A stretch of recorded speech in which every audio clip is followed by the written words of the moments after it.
Good afternoon, ladies and gentlemen, and welcome to another episode of the Daily Friend Map. I'm your host, Nicholas Lorimer, today joined by Mr. John Endres. Today we're going to be talking about a recent case in the Equality Court involving Julius Malema. We're also going to be talking about where the battle over NHI sits at the moment, and we're going to be talking about education funding, some attempts to reform it, and some shortfalls that government is experiencing.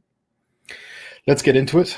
The Equality Court on Wednesday, sitting in the Western Cape High Court, found EFF leader Julius Malema guilty of hate speech and guilty of incitement for some remarks he made at a rally in 2022. Malema was talking about an altercation that he had with someone outside of a school. I think it was a school in Brackenfell where the EFF was protesting alleged racism. Malema at the rally said, "Tell that white man to try me," referring to, I think, someone who had threatened to take him to court. "I've come many times here in the Western Cape appearing in a court case because no white man is going to beat me up. And I call myself a revolutionary the following day. You must never be scared to kill. A revolution demands that at some point there must be killing because the killing is part of a revolutionary act." The South African Human Rights Commission got a lot of complaints after this, and they took Malema to court for these remarks, saying that it constituted hate speech. The judge in the case said that Malema's comments had constituted an exhortation to kill white males who had participated in the incident at Brackenfell High School and to kill or respond violently to any other persons who engaged in racist behavior towards members of the second respondent, the EFF, in the future. The judge said the EFF should be held jointly liable as the party endorsed and supported these statements in the media advisory which it issued in the proceedings. It said that the law made provision for dealing with racists and that essentially responding with violence to racists was an act of vigilantism. The EFF and Malema have been ordered to, I think, pay costs, and the Human Rights Commission was seeking an apology and a fine of, I think it was 500,000 Rand from Malema. The EFF has said that they are going to be appealing the decision, and so this fight is not over at all yet. So we don't entirely know, whether he's going to be found guilty of this. But John, obviously, I have no great love for Malema and his often racist, inflammatory, violent remarks that he makes from time to time. Most infamously, of course, when he said, "I'm not calling for the genocide yet," which I think is one of those things that should live in infamy. But I do always get a little bit nervous when the government starts telling you what you can and can't say. What do you make of this ruling? Do you think that this is incitement? Do you think that this is hate speech? What do you think of hate speech laws in general? Well, I think one of the things I take away from this is that Julius Malema has been living kind of a charmed life so far. Things kept going right for him. Nothing would stick, no legal challenge, and he just seemed to be going from strength to strength. And so to see him now suffering a rare legal defeat is actually quite interesting, especially because it's on a topic where previously he has had victories, such as over the decision to allow him to continue singing the Kill the Boer song, which caused a lot of trouble with the US that doesn't like that sort of thing very much.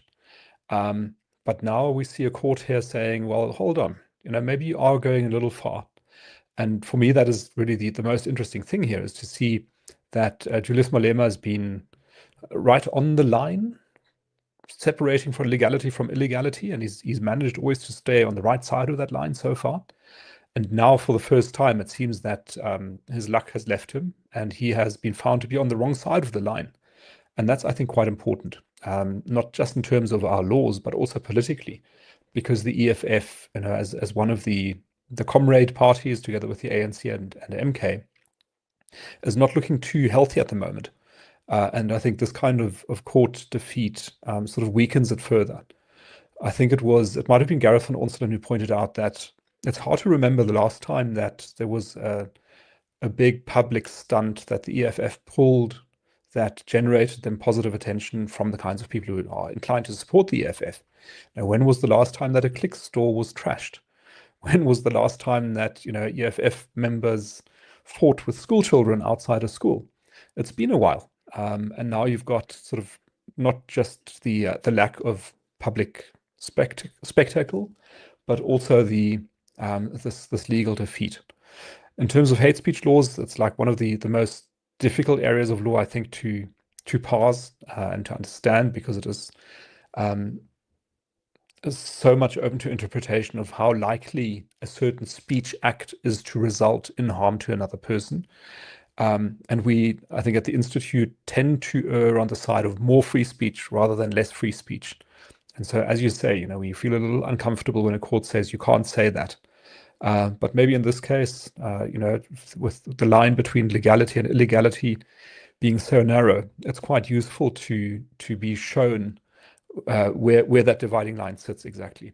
So I think this is a useful case, and it seems to me that the Equality Court, I think, came to the right decision, and probably the EFF also recognizes that, because their defense or sort of their statement in response to the ruling was not really addressing the facts of the matter, but talking quite a lot about decoloniality and what have you.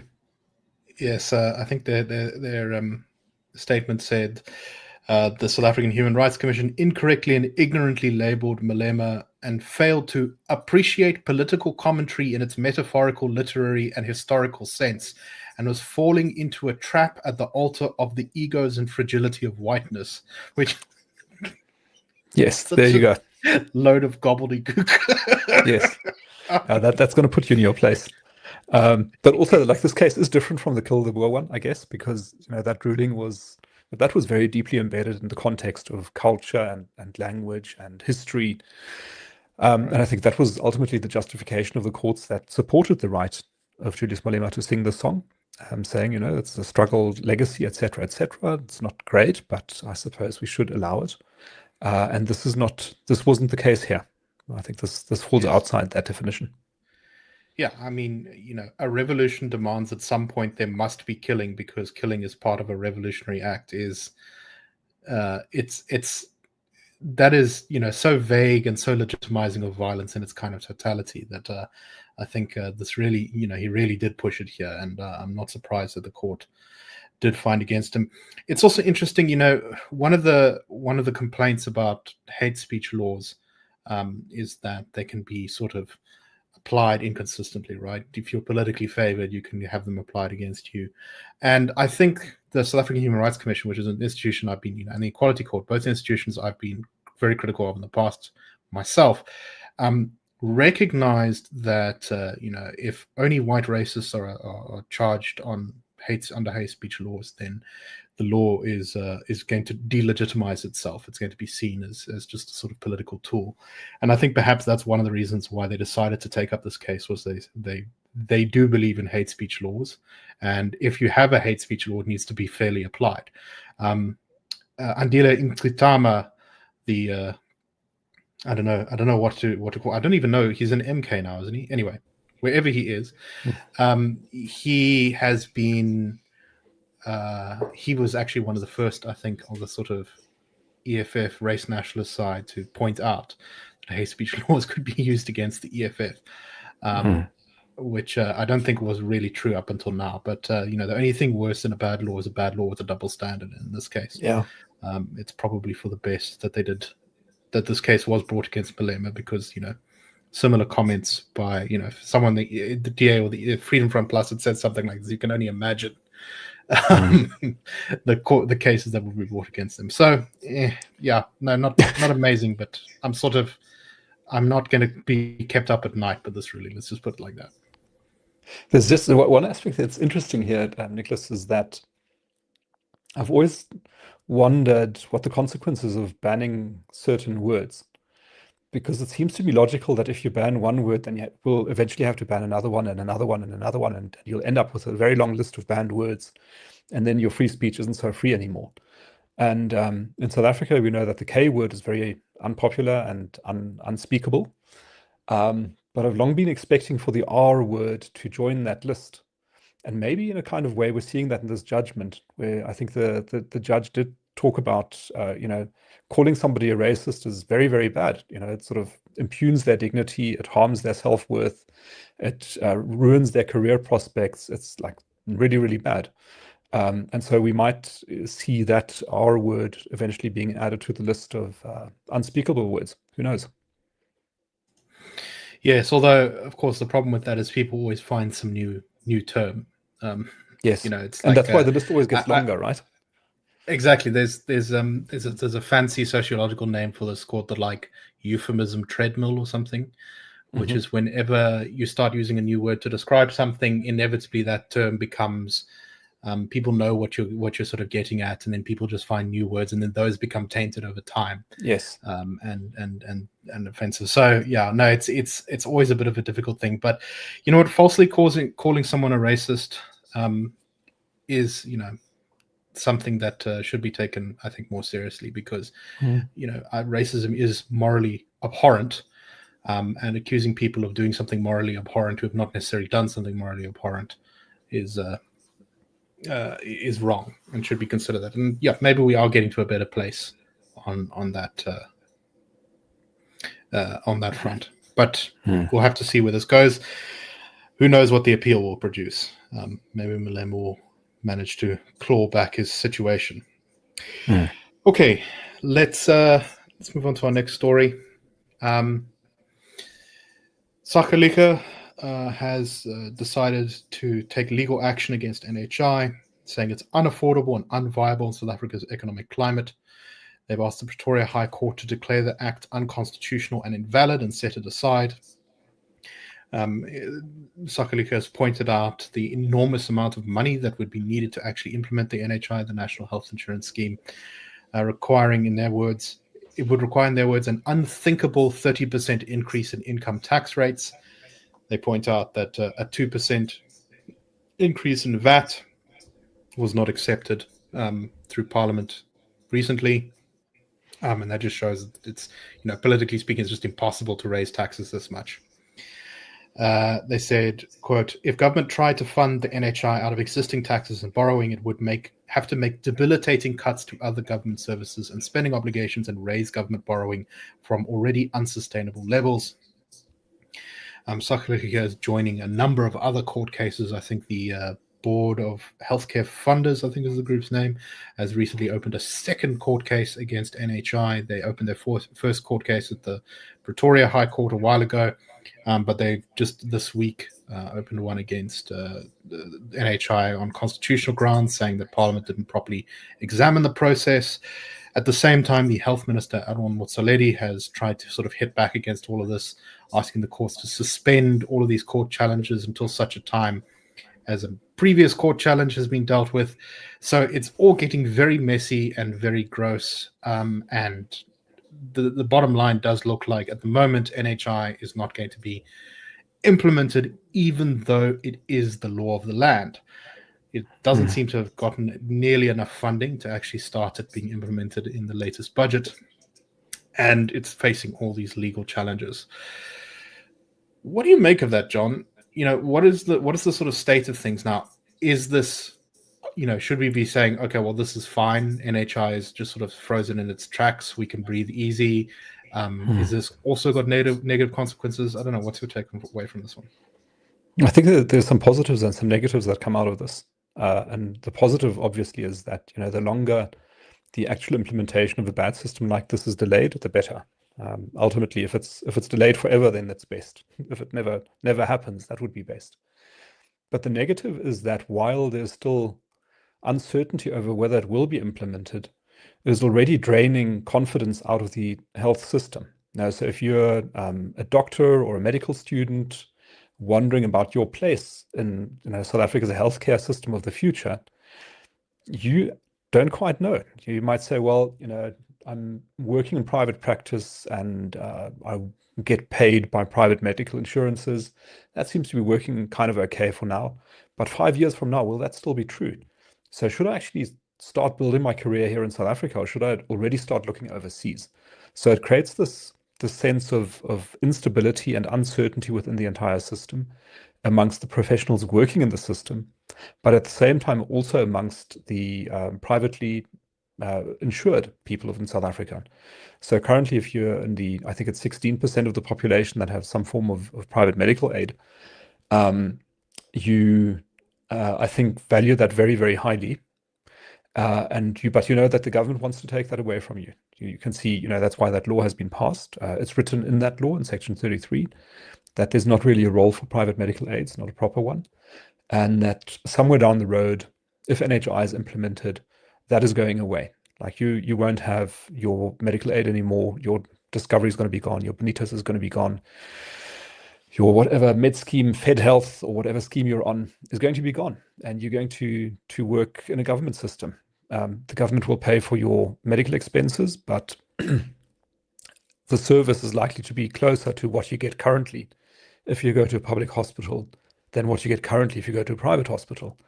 And so if you're beginning in your career as a young professional, again, you're going to ask the question and you'll say, should I stick around and wait and see if it's coming or it's not coming?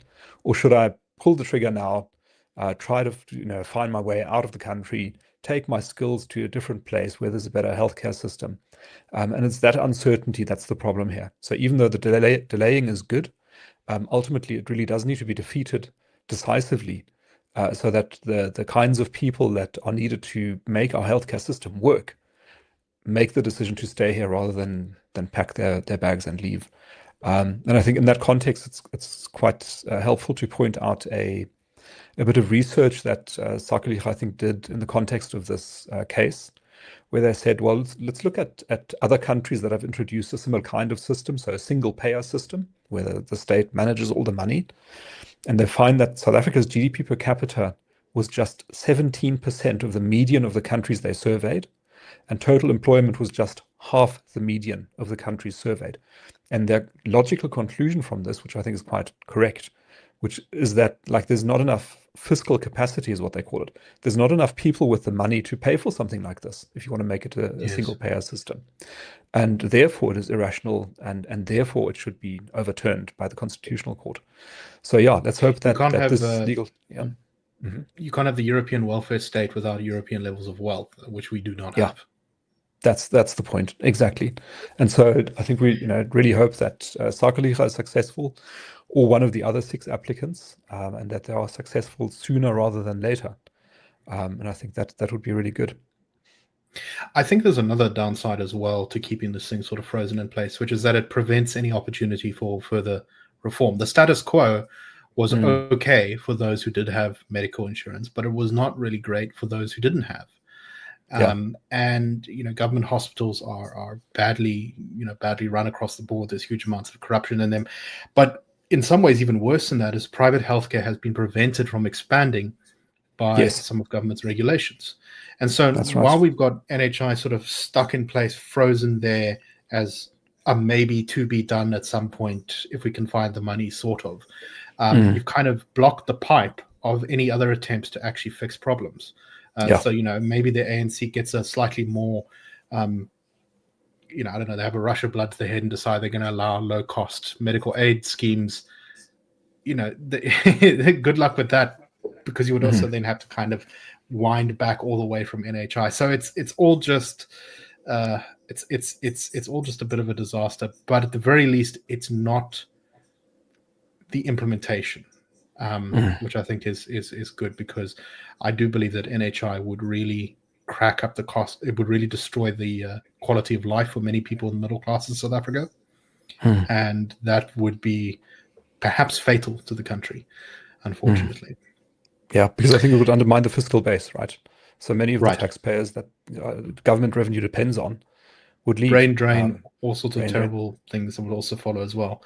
And that would be very difficult to recover from, because you'd have to basically win that middle. You'd have to either completely manufacture a new middle class, which takes many years, or you'd have to lure people back, which is difficult, particularly while you've got problems like crime, which are not going to be easy to solve, even if we had a much more effective government.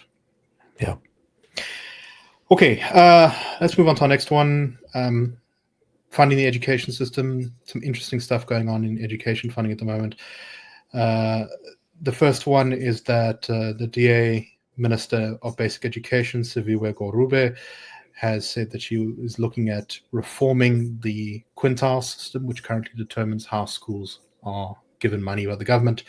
All public schools are categorized into one of 5 groups, quintiles 1 to 5, and these are based on the community's income stats. Schools that are in the lower quintiles, 1 to 3, get allocated a lot more money per pupil per year, while those in the higher income receive much less money, the idea being that they can raise money from charging school fees and things from the parents of the kids who go to those schools. But this is quite a rocky and bureaucratic way of doing things. There's often all sorts of complications. For example, parents from poorer areas might try to send their kids to school in richer areas because the education in a lot of those schools is better. So you get lots of parents who can't really afford to pay the school fees, but are still sort of given a place. Sometimes the quintile is incorrect. The stats are old, or it just doesn't reflect the situation of the school properly. As the minister said, quote, "Too many schools face misclassification, inadequate per pupil allocations, unpredictable procurement of learning and teaching support materials, and persistent infrastructure backlogs." She specifically mentioned Glen Vista High School in the south of Joburg, which is classified as quintile 5 school, but is not, it should be one of the wealthiest schools according to the sort of government rating system, but is not in reality.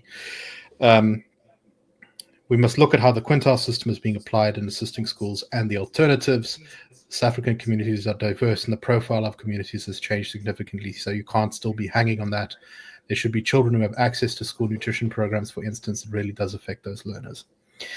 So that seems to me like a positive development. At the same time, NSFAS is basically facing a huge shortage. NSFAS is the National Students Financial Aid Scheme. This helps to pay for people's university education if they can't afford it. It's been badly managed for a long time and often doesn't fully pay out allocations or loans to students, or it sort of cuts them off halfway. And it's revealed that it now has a 10.5 billion rand budget shortfall for the 2025 academic year, which has resulted, for example, in some students who were doing okay at university being unable to register for a second semester. And a lot of others are left in financial limbo. So, John, let's kind of take this all together. Education funding, it's interesting to me on the NSFAS front, at least, that Zuma did promise the whole population free university education. Fees must fall. This was a big issue. And then it was so unfeasible. The whole thing just sort of withered away. People just grumble about it from time to time. What do you make of all this?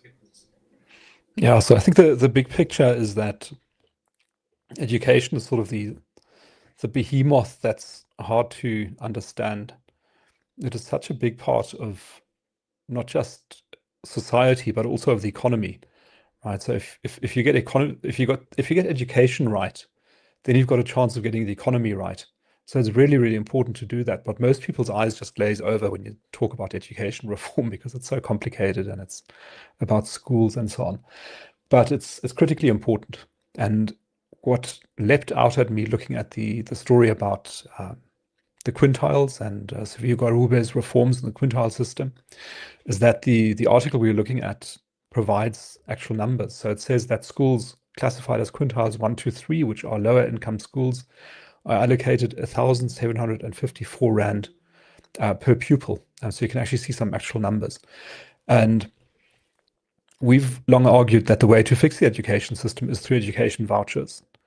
And rather than having a top-down system where you try to figure out which areas need which classrooms and how to get the school books to the school and how to prevent the windows from being broken during holiday time, all of that stuff is really complicated to do in a centrally managed fashion. What would be much better would be actually to take this huge education department budget, break it down into smaller parts, and then give parents of school-going children a share of that money and say, you are a low-income family, therefore you're getting, 1,500 rand per month voucher, which you can take to any school you like. You can go to a Karo school, you can go to an Advtech school, to a state school, private school, whatever you like. You can spend it wherever you want. And then you leave it up to the school itself to figure out how it uses that money. Does it use it to paint the roof? Does it use it to fix the fences? Does it use it to employ better teachers? It gets to choose. But it has to make decisions that are appealing to those students bringing those vouchers. It has to do it on a commercial, competitive basis. And that is probably the one thing that would be the quickest to improve our education system. Right, and if the school is turning a blind eye to problems, letting teachers abuse students, do all sorts of things that schools in South Africa routinely get accused of doing, the parents can say, well, you're not getting my voucher. And even the poorest parent would be able to have some sort of real purchasing power in the sense of how they negotiate with the school then, which would create pressures to perform better. That's definitely, I think, the way we should go. And while it's important, I think there are definitely improvements the minister could make to make the education system less cumbersome and bureaucratic and reform the quintiles. It's still going to be dealing with the problems with that overly centralized system. There's another aspect here, Nicholas, which is that this quintile system sort of measures income by area, which is a really weird approach.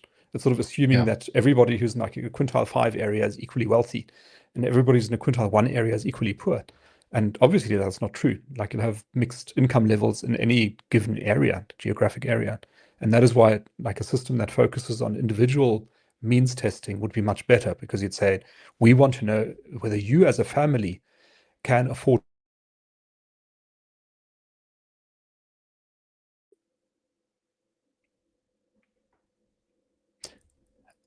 And if you can't afford school fees, then you should get a voucher that helps you to pay school fees. That would be a much better approach. So again, it's sort of putting the spending power and the decision-making power in the hands of the parents. At the level where the impact is felt, where a sense of ownership about education facilities can be created, rather than leaving it in the hand of an education department or some bureaucrat who makes the decision over where the money goes. Right, and then you add to, for example, the problems that like Stats SA has had in collecting data on the country. We know the last census was, a big mess and had all sorts of problems with it. And then you sort of are using this data as the basis to try and kind of organize the entire system. It's not going to work. This is part of the problem, is that at a certain point, it's not even an ideological debate about whether the state should have a larger or a smaller role. If the state just doesn't have the capacity, as our colleague Terence Corrigan often points out, it can't pretend to be a developmental state until it improves capacity. And I think that's the point that we're increasingly at, also even in education, which is that the state doesn't have the capacity. So we need to look for alternatives. Even if you think that the private sector is the most evilest thing since Skeletor, you really need to actually start considering alternatives, because the situation is dire and this can affect the lives of millions. Yeah. Okay. That is all the time we have for today. We hope you found the show interesting, and we will be back tomorrow with the Daily Friend, the live show, Fridays, 1:30. See you there. Cheers, everyone. The Daily Friend Show and the Daily Friend are a project of the Institute of Race Relations, the IRR. The IRR is a think tank which was founded in 1929 to study race relations in South Africa and works to change government policy to improve race relations through non-racialism and to ensure the prosperity of all South Africans. If you like our work and would like to support us, please go to irr.org.za and click Support the IRR. Or you can go to thedailyfriend.co.za and click the Fund Us button.